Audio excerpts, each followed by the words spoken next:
Ang maganda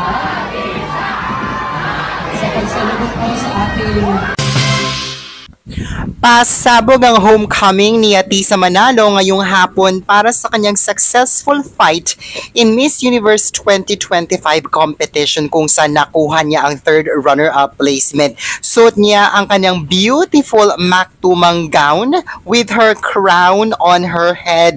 Mainit siyang sinalubong ng City of Manila kung saan nag-start nga ang kanyang homecoming parade.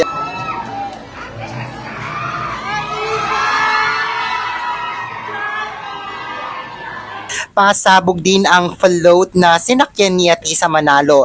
Nagsimula nga ang kanyang homecoming parade sa Manila City Hall at nagtuloy-tuloy ito sa Mall of Asia.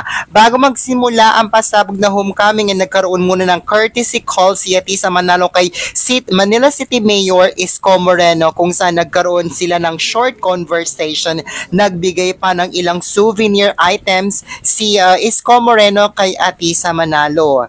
Makikitang dumagsa ang mga tao na nag-aabang sa labas ng Manila City Hall para masilayan ang homecoming parade ni Atisa Manalo na nagtuloy-tuloy nga mula Manila City Hall hanggang sa Mall of Asia Arena. Makikitang sigawan ang mga taong nag-aabang sa daan sa homecoming parade na ito ni Atisa Manalo.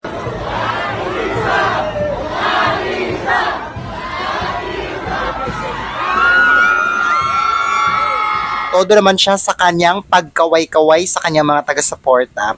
Samantala, hindi pa malinaw kung nagkabentahan na ba. Subalit inanunsyo nga ng Thai Media Group Company na TCG na nais daw nilang i-take over na ang pamamahala sa Miss Universe organization.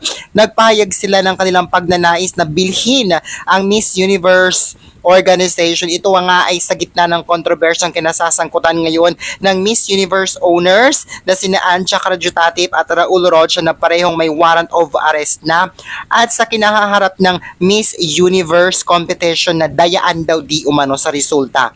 Ito lamang kakatapos na pageant. Si Patawot Jarin Ruangwong ang President and CEO ng TCG Media Group na gustong bilhin ang Miss Universe organization. Bukas daw December 3 ng hapon ay maglalabas sila ng announcement patungkol dito.